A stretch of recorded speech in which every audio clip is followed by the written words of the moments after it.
Well, it's time for a little bit of a fun segment, and we do a lot of things here at the Escambia County Sheriff's Office, a lot of great events, and we have one coming up called Cops and Kids. So, Cops and Kids, yes. Yes, can you tell us a little bit about that event, Lieutenant? Cops and Kids is the second in the series of picnics. The first one we had was in Avondale. I think it was in April. I had to go back and check the paperwork. It was in April.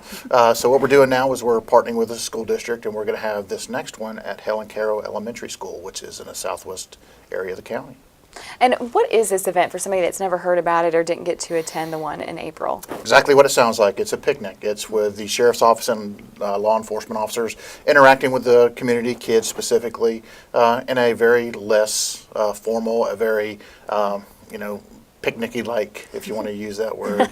Yes. Yeah, exactly. It's an event where we're going to have games, we're going to have demonstrations.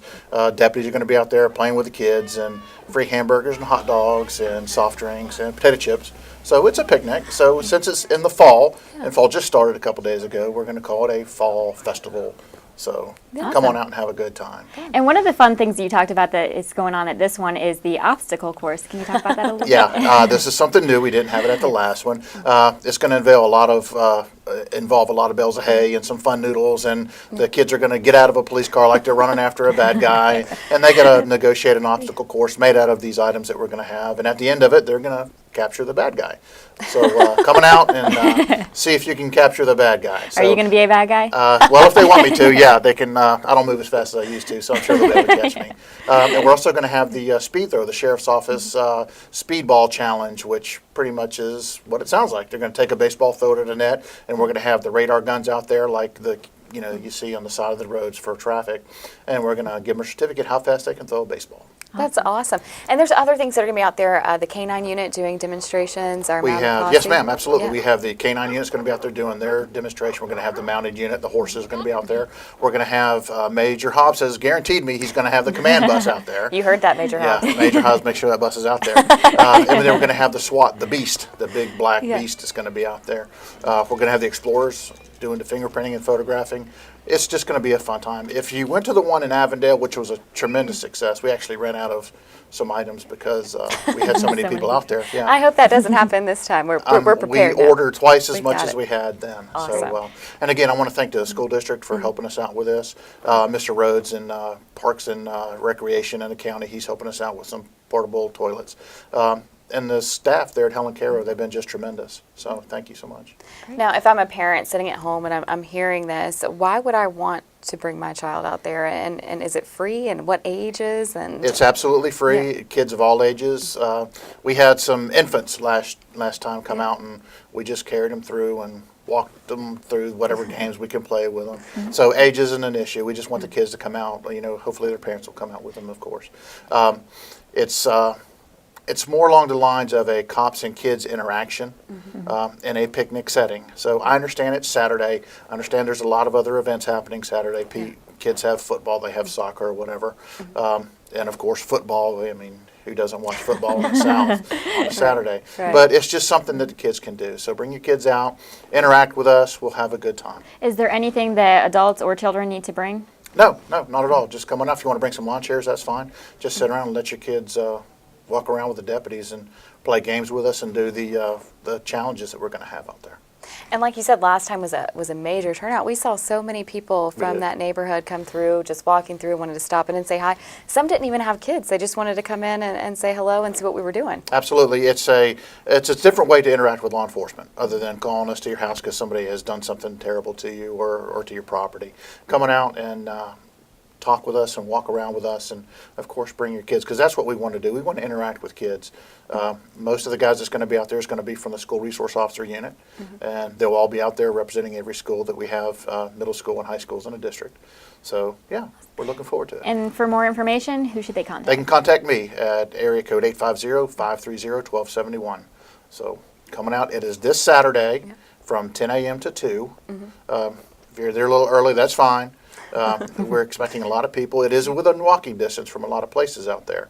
If you're not familiar with that area of town, it's off Bower Road, where Bower and Meetson come together. Just hang a left turn there, or a right turn, depending on which way you're going, onto Meetson. It's right by Aquaporta Apartments. And right around the corner is Helen Caro Elementary School. So Great. coming out. We'll have a good time. All right, thank you so much. Again, it's this Saturday from 10 to 2 o'clock. Come on out, have a hamburger and hot dog on us.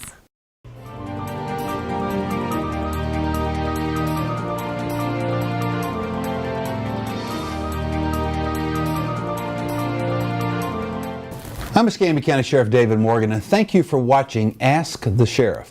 This is your chance to ask me any questions you want answered about the ECSO.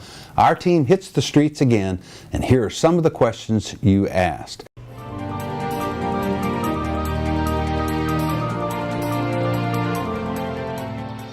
Sean asked the question that, or actually the statement, he says that he would like to see raises for deputies. Is there anything, currently within our budget that can be adjusted, and, basically what can be done? Well, Sean, our pay raises, or our pay structure, those are two really separate issues. The pay is still as it was when I entered office 8 years ago, and it was actually that pay scale even prior to that in the last administration. All new deputies begin at around $31,000, $32,000. Upon completion of the Georgetown Academy, they become certified and we put them on the road. They go to approximately $35,000 a year. They get about a $2,700 a year bump in pay. Now, let's go back to that, where we went 7 years, and this is prior to my administration, but the deputies at the Escambia County Sheriff's Office went a period of 7 years without any pay raises. Now, the thing that had happened prior to that is there was a salary study. Unfortunately, it was never fully implemented. It was called the Fox-Lawson study. Now, at the end of that 7-year period, the Board of County Commissioners came in, and the first 3% pay raise that was given to the deputies was not actually a pay raise at all. You say, well, how can you get a 3% increase in your pay and it not be a pay raise? If you recall, Governor Scott went back to the Florida legislature, and in order to help balance and make solid, if you will, and functional the Florida retirement system, to ensure again that it would be viable in the out years, upped by 3% all employees' contributions who were participating in what's called FRS, the Florida Retirement System. So had they not received that pay raise of 3%, they would have actually been making 3% less than those scales that I just pointed out. We started around 31, 32, go to 35. So that was basically to keep our employees whole. In the next few years, they did, in fact, over the last 4 years, receive 3% increases. Now, here lies the problem. And again, this is where I think it puts it in best perspective for people. Let's say 7 years ago, I signed on as an Escambia County deputy. And I'm going through my career, and I go year after year after year, and my salary's pretty flat because we're not getting any pay raises. And after I've been at the Sheriff's Office for about 5 years, you joined the Escambia County Sheriff's Office. Now, I'm a 5-year seasoned deputy coming up to my 6th year, where I'm hitting really my kind of peak time as far as my experience in the background. And you're making the same amount of money that I am. There really isn't any difference between the two of us. Now, I have 6 years on the road, you have 1, but you're making the same salary. And now the County Commission comes in and says, we're going to bestow upon you, Sheriff, a 3% pay raise. I get 3%, you get 3%. We're still making the same salary. I'm getting no credit for the time that I have in service. That's where the pay scales and the compression comes in, meaning that we are now moving this problem along, and now we hit 8 years, 10 years, 12 years, etc. And unless we're going up the scale for, master deputies and senior deputies, etc., which are some of the pay gradients that we've got at the Sheriff's Office, or one of us makes sergeant, we're basically flatlining that pay study. And remember, our deputies were never made whole, meaning that that initial pay scale, the starting salary, was never up to where it should be. So if we look back over that 7-year period and just add about 3% per year is what the deputies should have made, we're looking at probably $41,000 to $46,000, depending upon what you bring to the table when you would have signed on at the Sheriff's Office. Meaning, do you have a college degree? Are you a certified officer? Do you have experience at another agency? The low end of the salary would have been right at 42 and a high of 46. That's where the pay should be for starting deputies today in round numbers. And of course, we're nowhere close to that. Now, you say, well, what can we adjust within the budget? Sean, we've adjusted everywhere. We have 433 authorized sworn positions at the Escambia County Sheriff's Office. The rest of our folks, which is around 258, we call support personnel. They're administrative staff, they work in civil process, crime scene, our techs that work over there. Almost all of those folks are civilians. So we have, today a force of about 703, 704 people. All of that's affected by this pay compression. Not just our sworn officers, but our support staff is also affected by this. So we partnered with the county and asked that they do a pay study to right-size this. The total cost to make all the pay right, because right now we've adjusted everything that we can at the sheriff's office. There are those folks who want to nitpick the process. Well, Sheriff, if you didn't have such a large command staff, or if you didn't drive Tahoes, or if you didn't do this, you can find money there. On its surface, that's a pretty good response, isn't it? Yeah, we could reduce nickels and dimes, and that's really what it comes down to there. And what we're really doing is where do you stop that? How about air conditioning in vehicles? You really could get by without an air conditioner, couldn't you? How about the computers in the cars? Well, maybe not every car needs a computer. How about we have the sergeant drive around to everybody and pass on what dispatch is telling them? You really don't need a vest unless you're responding to a shooting, so how about we just buy a certain number of vests and we only respond to one location and put our vests on before we go there? How about hubcaps on the vehicle? You really don't need hubcaps on your car. That's kind of an extra added option, isn't it? So where does this stop? I would tell folks, look at the current management of the sheriff's office. We have one of the highest homicide solve rates in the nation. Our sex crimes unit is so good that we're one of the few places in Florida where our sex crimes has declined in the last couple of years, to include domestic violence. So again, you pay for what you get. Now the issue is with budget shifting and how do you get those numbers up. Again, 433 is what I'm funded for by the Board of County Commissioners. Right now we're at about 360 people. 360 people. You're 70, 73 people short. In that pipeline, as we call it, we have people who have applied at the sheriff's office, some that are currently in the academy. That entire process can take up to a year. Now, during that time, I'm going to have people at the sheriff's office that retire. So the number I just gave you will be inaccurate in the next week. The people that go through the academy, our attrition rate is tremendous, meaning that we hire an academy class of 30 people. We might be lucky in fielding between 20 and 25. That many will fall out of the training program. So we are continually in a learning curve here. A lot of people come and quit in the most critical time, where really our attrition is the worst, is between that 6 and 12 year point. We're losing people faster than we can train them. That's why we're looking at what I refer to as these draconian measures in Escambia County. Again, everyone's wanting to know, well, Sheriff, if you get rid of your command staff or do whatever, that's not solving my problem. Money is part of the problem. And if I've got to get the money to stop the attrition rate that I currently have.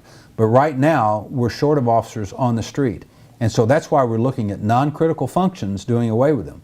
And I realize that, the budget acts is something that nobody wants to deal with. Somebody has to.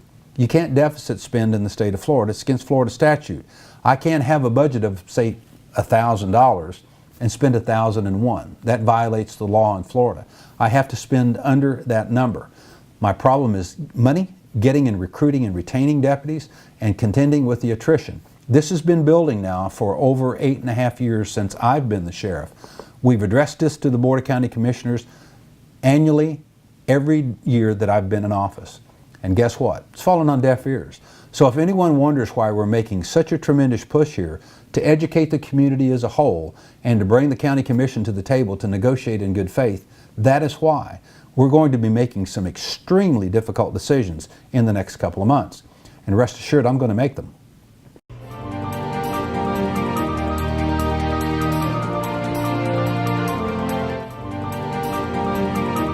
Kind of a general question that crops up every once in a while, normally during the political season, by the way. So, this is as good a time as any to address it when politics are not involved. I'm not a candidate for re-election. I don't believe anyone's even signed up to run for the next election. So, it's wholly appropriate, and it certainly doesn't cross any, inappropriate political bounds.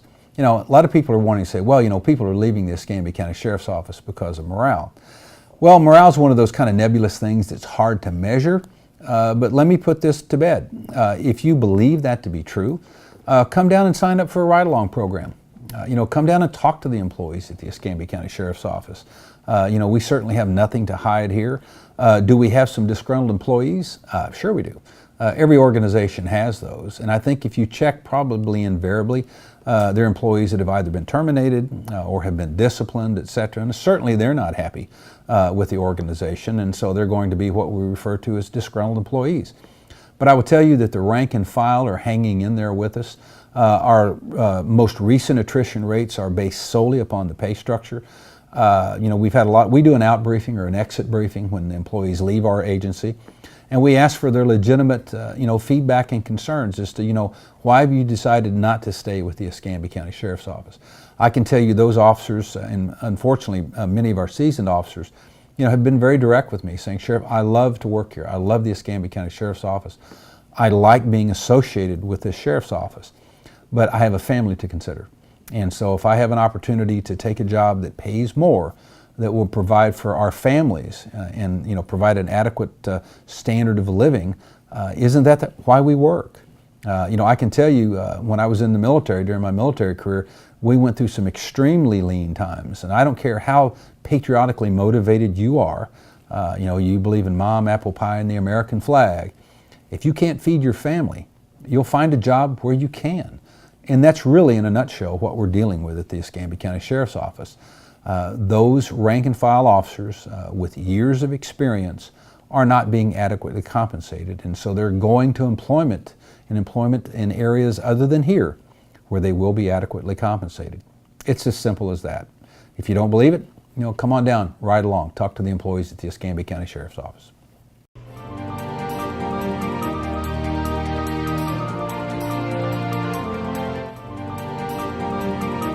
Larry asked the question, what are we going to do with the bike cops once we stop with the funeral escorts on the 1st of October? Larry, it's an excellent question. This is our traffic unit, which primary responsibility is outlined by our agency, OIs, which are operating instructions and policies, etc. Primary function is traffic enforcement. We have a county of over 300,000 people. We service an area of over 700 square miles, and so as you can well imagine, an organization of 6 to 11 people, which basically comprises our traffic unit on any given day, to include their supervisor, that's a lot of territory to cover. We also do DUI enforcement, which they'll be picking up more of. So, they'll be, of course, adequately, employed in those duties that they're really paid for by the taxpayer. At this point, it's probably a good juncture to talk a little bit about the funeral escorts. Number one, it's not been advertised, but the Pensacola Police Department, Chief Tommy Leiter was on WCOA this morning and said, that over the last year or two, they've cut their funeral escorts back by 50% due to a manpower shortage. Again, that's not something that, the general public speaks about, but it's a truism. This is an agency, by the way, who has about 4 officers per 1,000 residents. A much larger budget, percentage-wise for their officers because their pay structure is much higher than ours. They're higher manned. Again, we're at 1.4 officers per 1,000 residents. So they have 3 times the number of officers that we have. But yet, due to manpower shortages and increases in other duties, they've had to cut back on funeral escorts. So, this fine Southern tradition, which I fully support, as I've said in other venues, I'm a retired military member, and one of the things that we attend when officers and military members, I should say, pass away, one of the things that we find is the most dignified about the ceremony, is the honor guard that's presented, at the graveside, and the firing of the rifles and the folding of the flag, etc. Those are things that have fallen to the budget acts in the federal government some time ago. Almost all of your veterans' funerals now are handled by retirees and special duty folks. Our veterans, have the Patriot Riders and all that, which do a ceremony for, fallen veterans now, or veterans that have passed away, due to old age or whatever. So while we would love to hang on to that tradition, it really is just something that we can no longer afford because of our manpower numbers. If and when we ever get our manpower numbers back up to where we would like for them to be, where we can provide the appropriate amount of patrol coverage for Escambia County, we most assuredly will revisit, doing the funeral escorts. No one wants those to go away. That includes your sheriff. However, by doing that, I now put my traffic folks back to traffic duties, which now relieves patrol officers, which we're short of, to go back and do routine patrol. They're now no longer doing traffic duties. So it is somewhat of a domino effect, and because of these manpower shortages that we have sustained now year after year, we're at a point now to where we're looking at, okay, what is statutorily required? And as I've stated in other articles, We receive no remuneration for the funeral escorts, meaning that we're not paid by the funeral home, we're not paid by the decedent's family, and we're not reimbursed by the county for that. This is truly a free service, if you will, to, again, the deceased family and to the funeral home somewhat. Again, taxpayers are paying for that, but again, we were not remunerated in any way. Fine tradition, I certainly support it fully, but I've got to have the manpower in order to do it.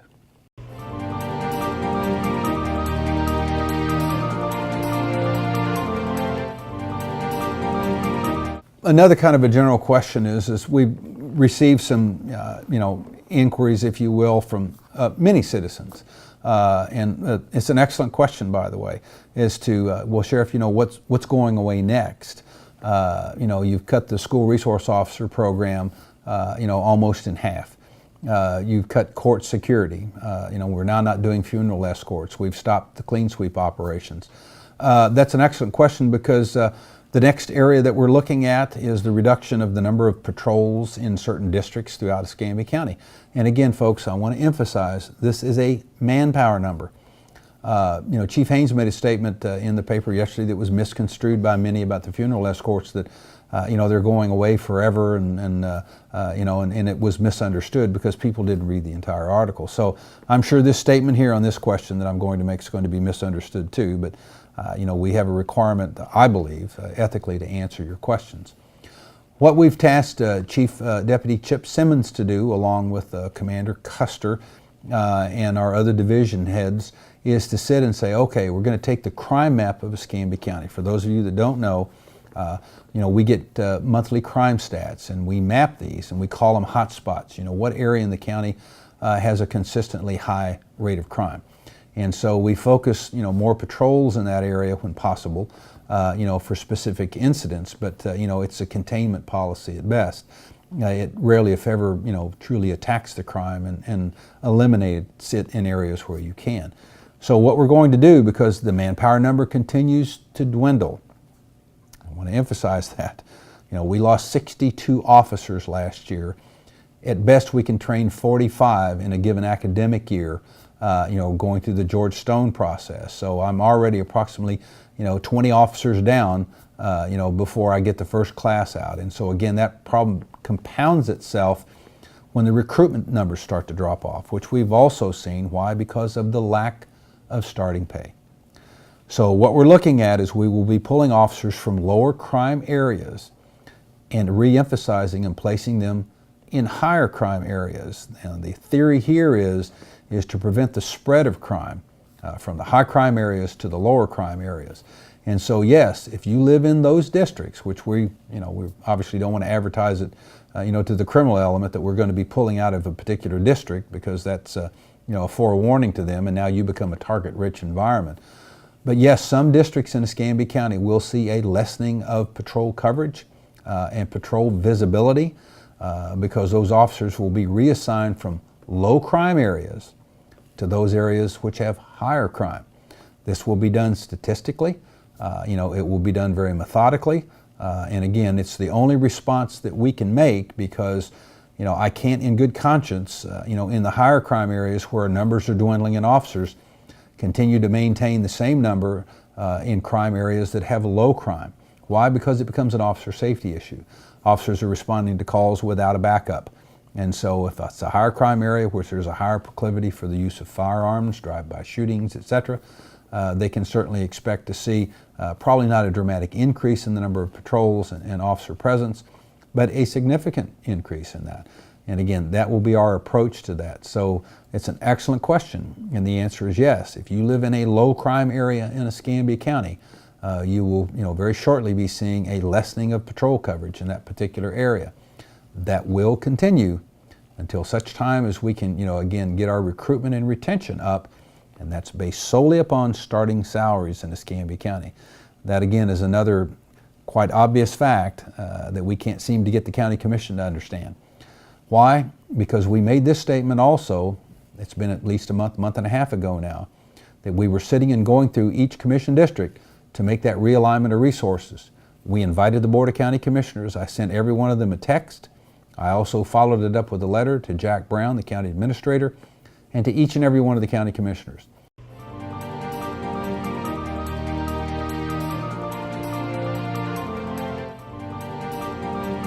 Yeah, Marie asked the question about school buses and stopping for them, and when you can and cannot pass, or do you have to stop?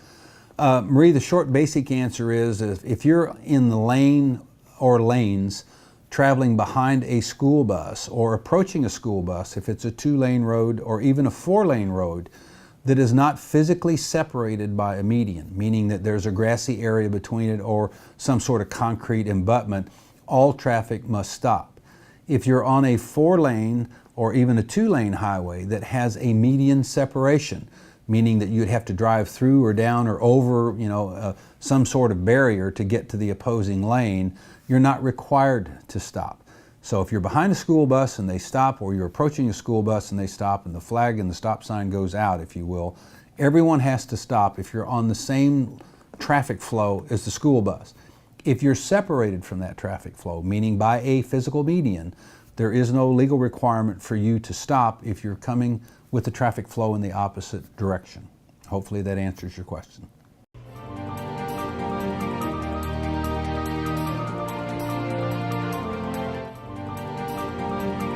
Rick asked the question that he noticed that our officers are riding Honda motorcycles, and he was under the impression that all police vehicles, or motorcycles in this case, had to be American made. No, Rick, that's not the case.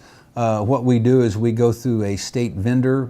We get approved vendors that we can do business with, and there is no requirement that vehicles or equipment that we use has to be American made. Quite the contrary. What we try to do is get the best bang for the buck, on the tax dollars that we're spending. One of the reasons why we made the motorcycle change was based upon the longevity of the vehicle or the bike itself, maintenance requirements, etc. Remember, you can also email your questions and ask the sheriff at escambiaso.com. We'll be back next week right here on Blab TV Tuesday night at 8 p.m.